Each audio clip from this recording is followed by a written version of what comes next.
Wow, this is Bangladesh. এটা অনেক সুন্দর। এখন রংপুর শহরের মধ্যে উড়াধুরা ঘুরবো গাইস, সো লেটস গো। দেখতেও বেশ সুন্দর। ডাউলের পুরিটা বেশি পাওয়া যায় এবং এই পুরির জন্য সিরাজগঞ্জ মানে শহর বেশি, বিশেষ করে বেশি বিখ্যাত। রোডে আসি,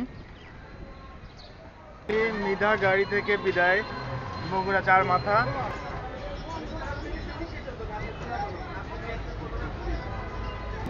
বগুড়ার দই, এটা খুবই ফেমাস, এটা টেস্ট নিব। Just wow. বগুড়াতে আসলে অবশ্যই বগুড়ার দই ট্রাই করবেন, ট্রাই করতে ভুলে যাবেন না। বগুড়াতে ঐতিহ্যবাহী দই। রাইট নাও আসি হলো পলাশবাড়িতে। সো আমরা যাচ্ছি পীরগঞ্জে এই গাড়িতে। ফাইনালি পীরগঞ্জ চলে আসলাম। এই হলো সেই পীরগঞ্জ। কাদিরাবাদ পাঁচ মাথার পাশে যে ফরেস্ট, সামনে কলোনি বাজার, তারপরে ভ্যান্ডাবাড়ি, তারপরে এই রাস্তা হয়ে একদম সোজা রংপুর সদর। এটা এই যে গরুর মাংস প্লেট কত? 150 টাকা এবং অনেক পরিমাণে, কিন্তু একদম দেখেন অনেক দিচ্ছে। ফাইনালি কলোনি বাজার থেকে বিদায় নেব, কিন্তু আসলে রাস্তা পুরাই শূন্য, একটা গাড়িও নাই। This is Bangladesh. এটা অনেক সুন্দর।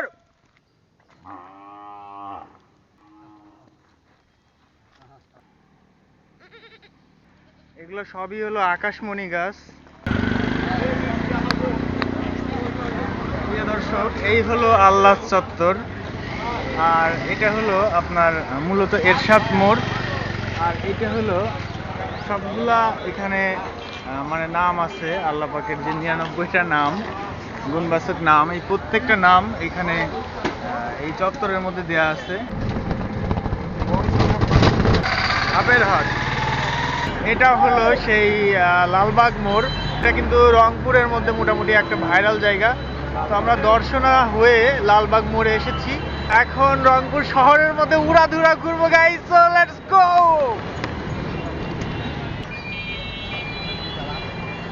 তো এটা হলো সেই শাপলা মোড়।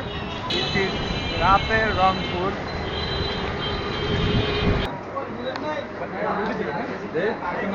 পলক হোটেল অ্যান্ড রেস্টুরেন্ট।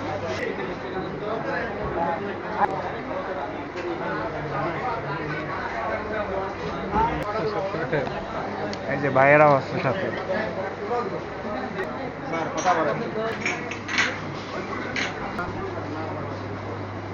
দুইটা খাবারই ভালো ছিল, তার মধ্যে ওই খাসিটা বেশি ভালো ছিল।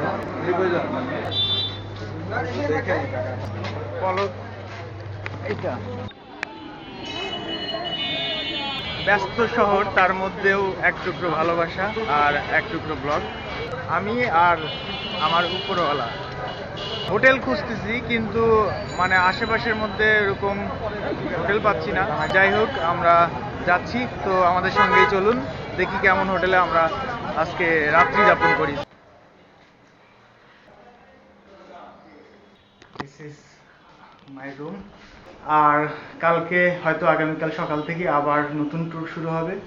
তো যাই হোক, হোটেল পেয়ে গেছি, অনেক টায়ার্ড, এখন ঘুম দেবো। সো আজকের মতো ব্লগটা এখানেই শেষ হচ্ছে। আল্লাহ হাফেজ, টাটা, বাই বাই।